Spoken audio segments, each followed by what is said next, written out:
The Niners had Joe Montana, New England had Brady, and the Sheriff made a name for himself in Indy. But even franchises famous for lacking talent at the quarterback position have had at least one star. The Jets won a Super Bowl with Broadway Joe Namath. Mark Brunell was a Pro Bowler with the Jaguars before they drafted Trevor Lawrence. And even the Browns, a team infamous for blowing first-round picks on quarterbacks, had Bernie Kosar. Yet there is one team that hasn't had their face of the franchise.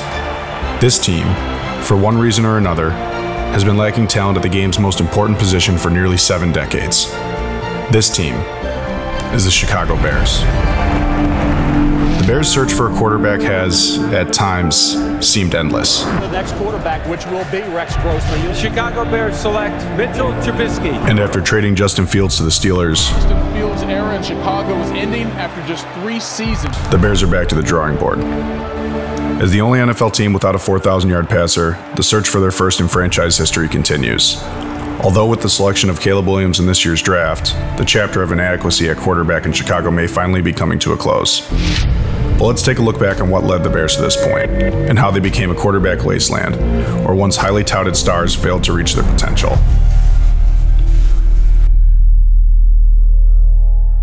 The Chicago Bears are synonymous with the NFL itself as one of the league's first franchises. They boast 2 coaching giants as alum. The first, George Halas, second on the all-time wins list and winner of 6 NFL championships.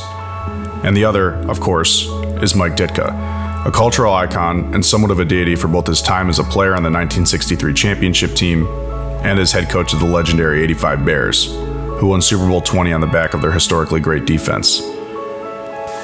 Yet Chicago royalty extends well beyond its coaching tree. The Bears had 2 all-time greats at running back, Hall of Famer Gale Sayers, and arguably the greatest running back of all time, Walter Payton. On the defensive side of the ball, the Bears are known as home of the linebacker. Dick Butkus, whom the Butkus Award is named after, Mike Singletary, linebacker of the great '85 Bears defense, and Brian Urlacher, captain and leader of the Bears Super Bowl 41 team, all played in Chicago. And all 3 are Hall of Famers. The Bears may have many great legends, as well as a Lombardi trophy, but their weakness at quarterback cannot be ignored.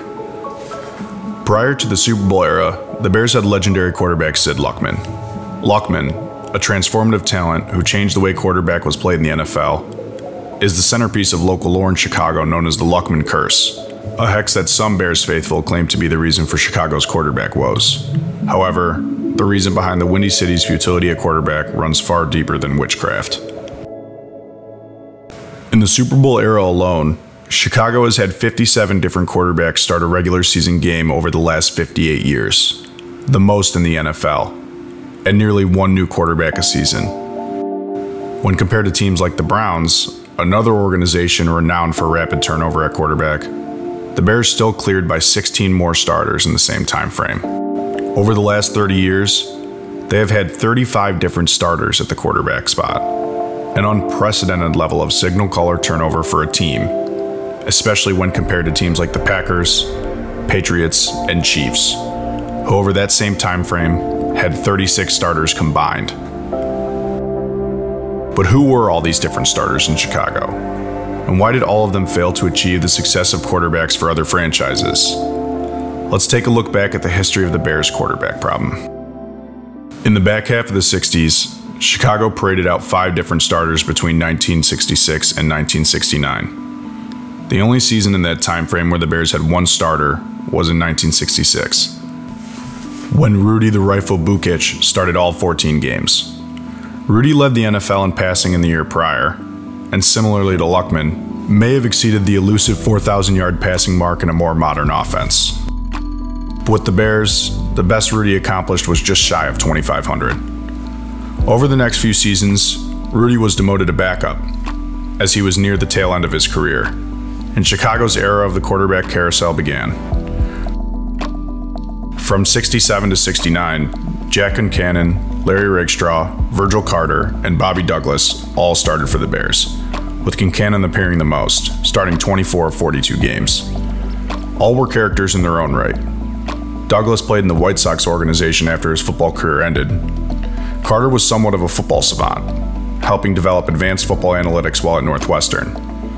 But the wildest of the bunch was Concannon, who made cameos as an actor and a little over a decade after his playing days ended, was indicted on cocaine trafficking charges, although he was inevitably acquitted. Yet none of them amounted to much of a quarterback, as over that time frame, none of the starters were able to surpass 1,300 yards passing, and the Bears finished with a lowly 20, 33, and 3 record. In the 70s, it was more of the same. All told, the Bears had another 7 starting quarterbacks in the 70s. The decade started with Concannon and Douglas, but Kent Nix, Gary Huff, Bob Avellini, Mike Phipps, and Vince Evans also made appearances under center for Chicago.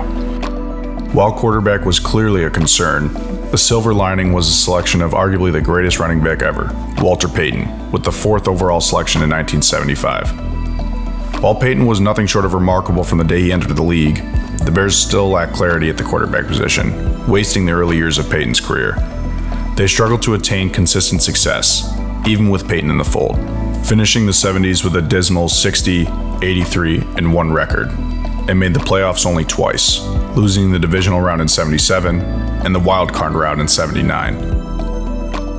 A multitude of factors could be responsible for the Bears' struggles in the 70s, but none more than the quarterback position, with only 2 of their quarterbacks, Concannon and Avellini, surpassing 2,000 yards passing in a single season. At the turn of the decade, the Bears' success started to dwindle once again, failing to build on any momentum they had gained from their 2 playoff appearances in the back half of the 70s. From 1980 to 1983, the Bears had 4 starting quarterbacks in 4 seasons, and as a result, failed to finish above 500, with a cumulative record of 24 and 33. However, in spite of their misfortune, excitement was starting to build in Chicago, as the formation of the legendary '85 Bears defense began to take shape.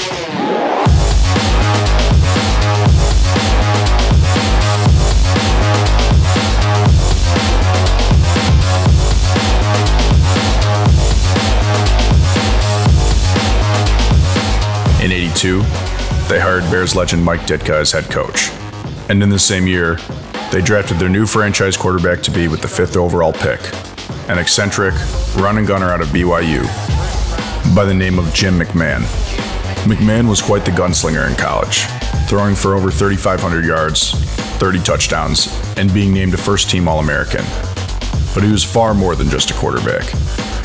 After finally leaving the restrictive BYU culture, Jim spread his wings as soon as he arrived in the Windy City, famously appearing for the first time in Chicago with an ice-cold beer in his hand. Jim made waves in Chicago, albeit his actions didn't always please the coaching staff or ownership. I came off the field and Mike started yelling, "What did you call?" I said, "Hey, I called the screen pass." He said, "Why'd you throw it to Willie?" I said, "Because he was open." "What are you bitching at? We just scored, you know?" In his first season with the Bears, Jim led the team to a brink of a playoff appearance. While there was a ton of excitement in Chicago with McMahon in place, the following draft, 3 more big-time quarterbacks were drafted in the first round. Elway went to Denver, 1st overall, and Jim Kelly went to the Bills several picks later. But Marino was available when the Bears selected receiver Willie Gault. Feeling confident in their selection in McMahon and the direction of the franchise, the Bears ultimately decided to pass on Marino and stick with their guy. Wide receiver, Willie Gault. In the season following the '83 draft, the team continued to improve. And in '84, the Bears finally turned the corner with McMahon under center and their vaunted defense in place. Even though McMahon struggled to stay healthy, the Bears rattled off 10 wins, a division championship, and appeared in the NFC Championship game after their first playoff win since 1963. In the NFC Championship game, the Bears were quickly shown the door by the 49ers, losing 23-0. San Francisco 23, the Chicago Bears nothing. But Chicago made tremendous strides in '84, all while starting 5 different players at quarterback. And although QB play was still a major concern, the Bears finally felt as though they had a strong foundation to build upon. In '85, the Bears were out for blood. All you gotta do is want it as much as we know we want it. We don't want it that much. Let's go! Finishing with the league's best defense, allowing the 5th fewest points per game all time, and a 15-1 record, the best in the NFL. The Bears cruised through the playoffs, riding their defense, who pitched shutouts in both the divisional round and NFC Championship game. Back to pass, the rush out.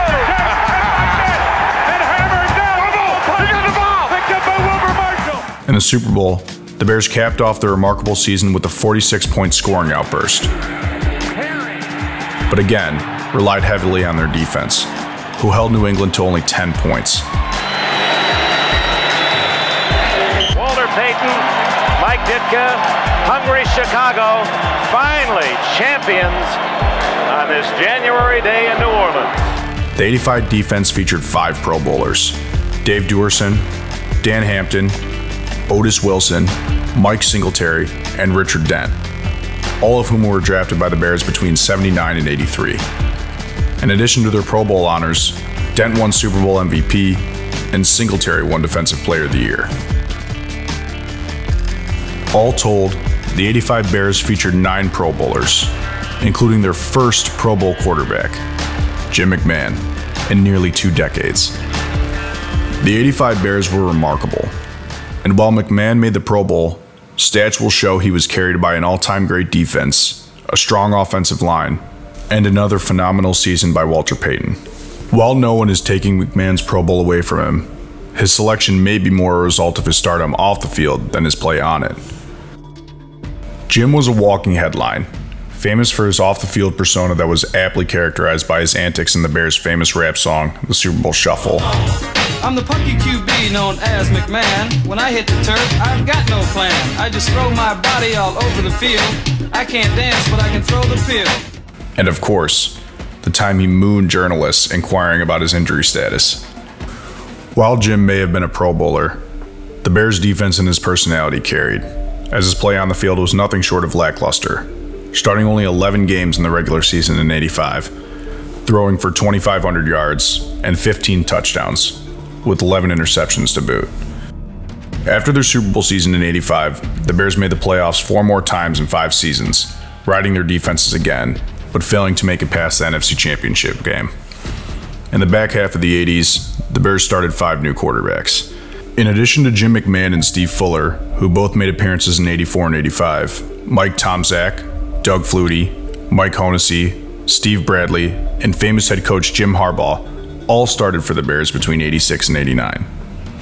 In that same time frame, the greatest passing yards output from one of their quarterbacks was by Mike Tomczak, when he threw for just shy of 2,100 yards, a truly baffling statistic for a team that managed 3 playoff appearances and a playoff win.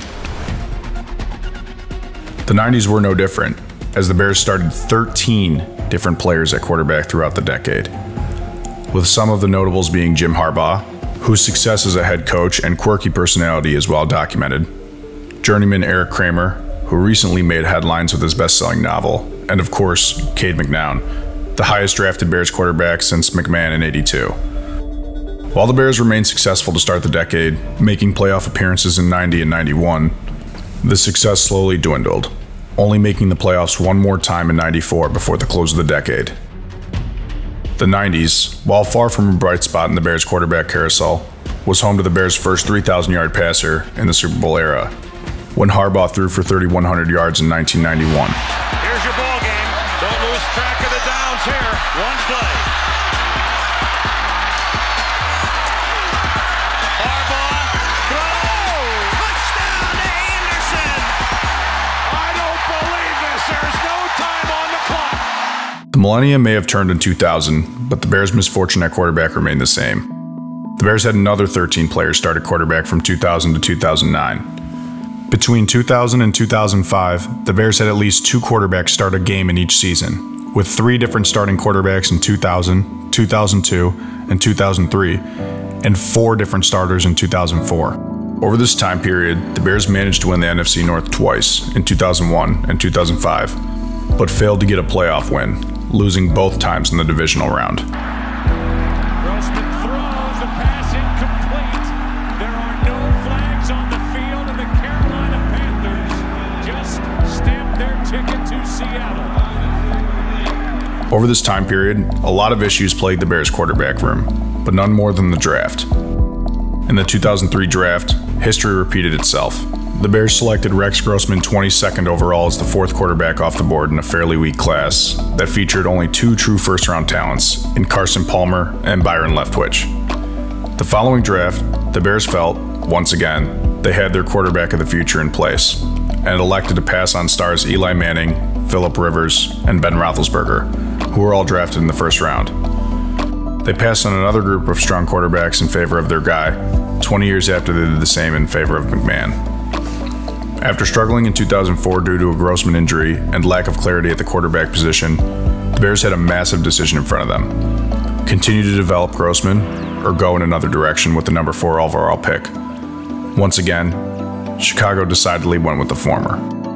While the 2005 quarterback class lacked depth, there were 2 true first-round talents available.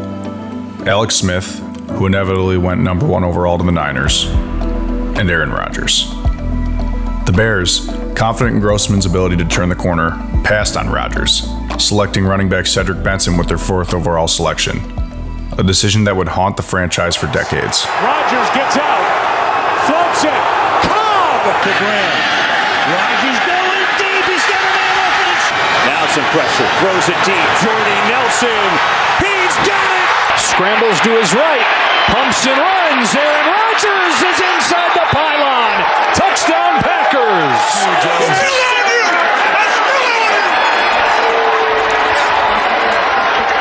In order to provide support to the quarterback room, the Bears selected Kyle Orton in the 4th round, but felt strongly about Grossman's ability heading into the 2005 season. In 2005, the Bears were carried by Defensive Player of the Year Brian Urlacher and another strong defense. Kyle Orton started the majority of the games for Chicago that season, when Grossman went down with an injury once again. But Orton's poor play as a rookie, throwing for only 1,800 yards with a 9-13 touchdown to interception ratio, discouraged the Bears, despite leading them to the playoffs, and the following season, he was benched in favor of Rex Grossman. In 2006, with Grossman as a starter, Lovie Smith and Urlacher led the Bears to their best season since their '85 Super Bowl campaign on the back of another vaunted defense and talented special teams unit, led by all-world return man Devin Hester and the reliable leg of Robbie Gould. They rattled off 13 wins in a first-round bye. Even though quarterback play was still a major concern, the Bears continued their success in the playoffs, first beating Seattle in an overtime thriller 27-24. Maynard gets it down, Gould wins it. And then blowing the doors off the Saints in the NFC Championship game, 39-14, to make their 2nd Super Bowl.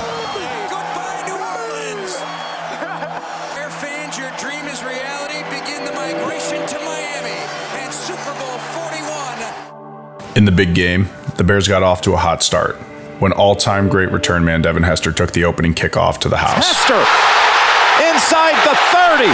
Hester's going to take it all the way for a touchdown. But the Bears' hopes of winning their 2nd Lombardi flatlined shortly thereafter, as their offense stagnated against the Colts, and the Peyton Manning-led offense proved too much for the Bears' defense, as the Colts cruised to a 29-17 victory in Super Bowl 41. To see the Colts of Indianapolis win Super Bowl 41. Even with much to be proud of in the 2006 season, the Bears' poor quarterback play continued to stick out like a sore thumb. Rex Grossman became public enemy number 1 in Chicago, with turnovers being a major concern, as he threw 23 touchdowns, but also 20 interceptions. With heat on his back, Grossman vowed to cure his turnover woes, and retained his starting role. The next season, after committing 10 turnovers in the first 3 games, Grossman was benched for Brian Griese. Griese was mediocre at best, finishing 3-3 as a starter, throwing for 10 touchdowns and 12 interceptions. Grossman, the most despised man in Chicago, returned after Griese went down with a knee injury, and again had little success. When Grossman went down with a knee injury of his own, Griese was back in the starting lineup. But shortly after Griese's return, the Bears were eliminated from playoff contention, and 3rd stringer Kyle Orton got the nod for the final 3 games, finishing with a 2-1 record as a starter in 2007, providing some optimism. In 2008, Grossman and Orton were back, and a quarterback battle ensued, with Orton ultimately being named the starter.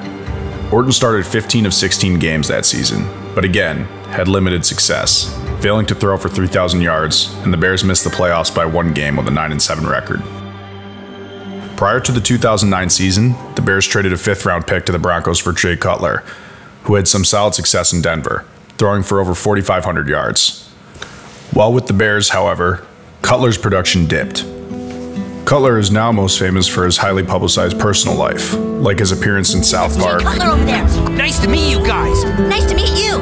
I mean, you kind of suck, but my dad says you might be good someday. His presence on the reality show Very Cavalieri, a show centered around his now ex-wife Kristen Cavalieri's jewelry store, and media coverage of their subsequent divorce.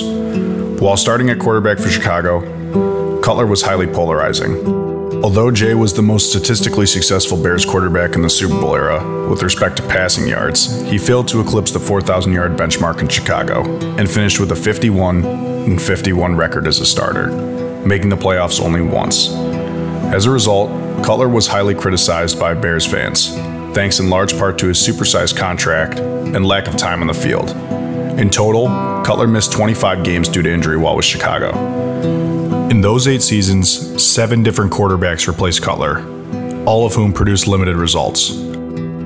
Cutler managed to lead the Bears to the NFC Championship game in 2011, but the Bears lost to Aaron Rodgers and hated rival Green Bay Packers in the championship game, 14-21. While he certainly experienced the most statistical success out of any modern-day Bears quarterback, Jay failed to live up to his contract.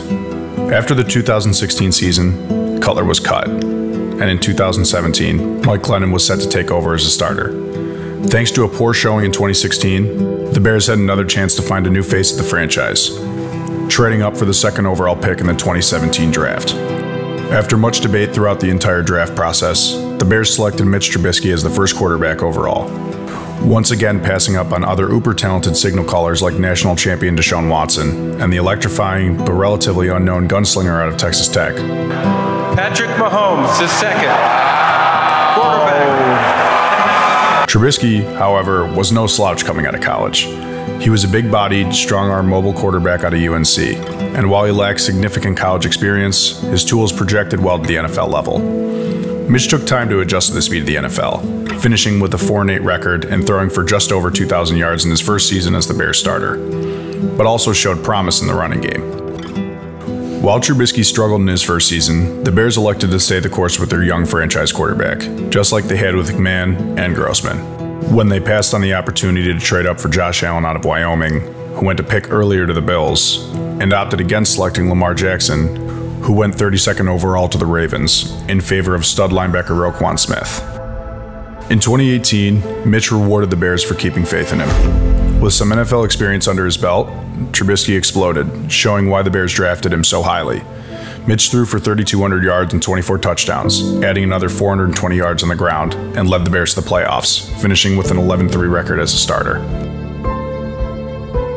In the 2018 playoffs, Trubisky struggled in the early going, nearly throwing 2 picks, but bounced back to throw for just under 200 yards and a score in the second half, bringing the Bears within 1 point, and giving hope to Chicago that they may finally have their guy. With the Bears trailing 15-16, Trubisky drove the offense down the field and into field goal range, and it looked like the future of Chicago had finally arrived. With the game-winning field goal all but guaranteed, one of the most improbable postseason events in NFL history unfolded. And he hits the upright again! That's impossible! After the Bears lost to the Eagles in the wildcard round, the Trubisky era was never the same. Mitch struggled with injuries, and as a result, the Bears regressed. The Bears still were steadfast in their decision to stick with Trubisky, passing on Jalen Hurts not once, but twice in the 2020 draft. But Trubisky failed to improve on his sophomore Pro Bowl campaign and regressed every year after, failing to eclipse the ever-elusive 4,000-yard passing mark. In 2020, Trubisky duked it out with former Super Bowl champion Nick Foles in training camp, ultimately retaining his starting role. But after a strong start against the Lions in Week 1, Trubisky's regression continued, and he was benched in favor of Nick Foles in Week 3 against the Falcons.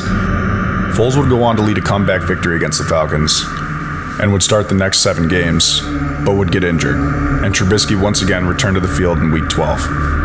Trubisky closed out the season, finishing 6-3 in his 9 starts, leading the Bears to the playoffs again, but they were handled by the Saints in the wildcard round, only managing to score 9 points, losing 21-9.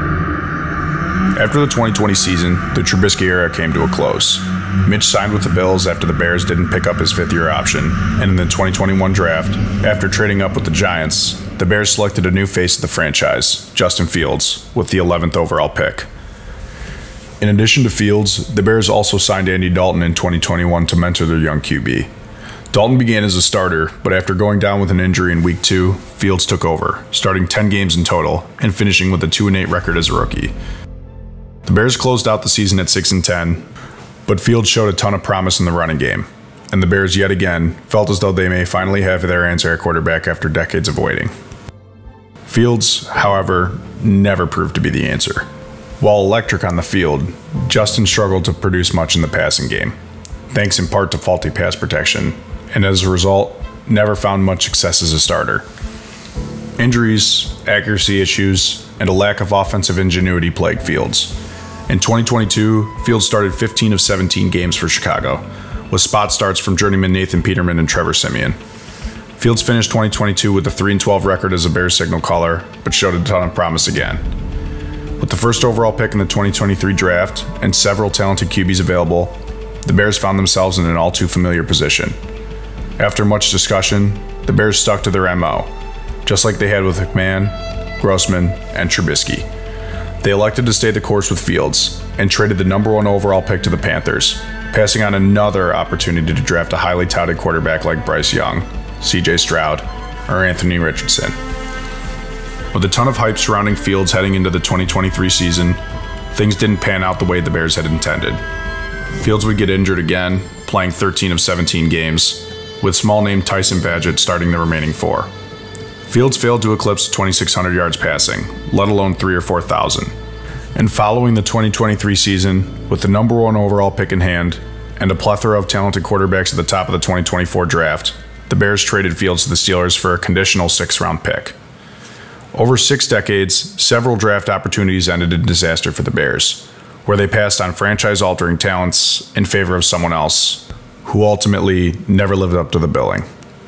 All of these failures have haunted Bears fans for years, but thanks to the Panthers trade in 2023, it looks like the Bears finally got their do-over and learned from their mistakes in years past, when they decided to move on from Justin Fields and use their draft capital to select the best prospect in quite some time, Caleb Williams, #1 overall. When you see all the things that come with Caleb Williams, people have talked about the nail polish and the flair that he, the way that he dresses, and he made so much money in NIL. I can tell you from experience, this guy has a competitive fire in his eyes. And ever since I talked with him as a true freshman when he was at Oklahoma, this is what he has been dreaming of. Not only this moment, but being the #1 pick. This has been his goal. He wants to go to an organization, and as he told me, change the culture. He wants to be that engine for the Chicago Bears. After navigating through nearly 6 decades of desolate quarterback wasteland, plagued by injury, lack of development, and poor play, while somehow winning a Lombardi trophy and playing for another along the way, there finally seems to be a light at the end of the tunnel in Chicago. Only time will tell if Caleb will be the answer to the Bears' decades of futility at quarterback, but it looks like this time they've learned from their poor decisions in years past and may finally have found their 4,000-yard passer and star quarterback for years to come.